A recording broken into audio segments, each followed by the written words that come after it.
Hi, this is Tim Santoni, and today I'm joined by my dad, Mike Santoni. This is the Ask a Private Investigator show where we answer those questions that many of our clients ask us.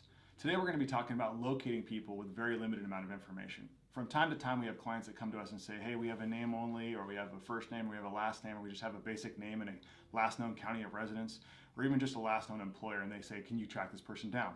We've had some good success tracking people down with very limited information using a variety of strategies and techniques. So I want my dad to talk today a little bit about some examples of when we might be required to locate someone that could be homeless or very limited information, and some things that are really important in those investigations. So maybe first off, give the viewers a sense of, what are some examples when we're required to locate someone with very limited information, and the process of locating them and documenting that investigation is super important no matter the results of the investigation.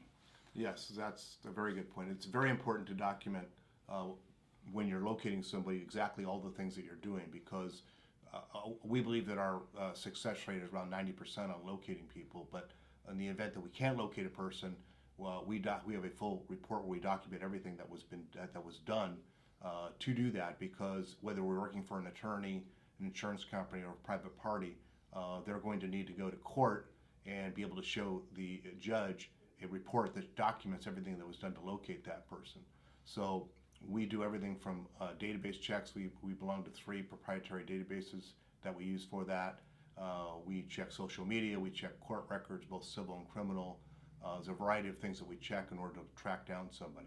So in the example of locating someone, there's obviously locating a witness for an interview or a statement, or locating someone to conduct surveillance on them. But recently we've had a lot more trust and estate matters where we're trying to locate heirs. And a lot of times the process of actually tracking them down isn't such as important as documenting that you made efforts to track them down. And we had a couple examples where we're trying to locate a brother or an heir who is homeless, unfortunately. And so maybe share an example of a case recently we had where we did have to track someone down, and there was a pretty good success where it kind of walked through the process. Okay, well, the most recent example that comes to mind is locating a homeless person whose parents had both passed away. And we were told originally that he was aware that his mother had passed away, but not his father.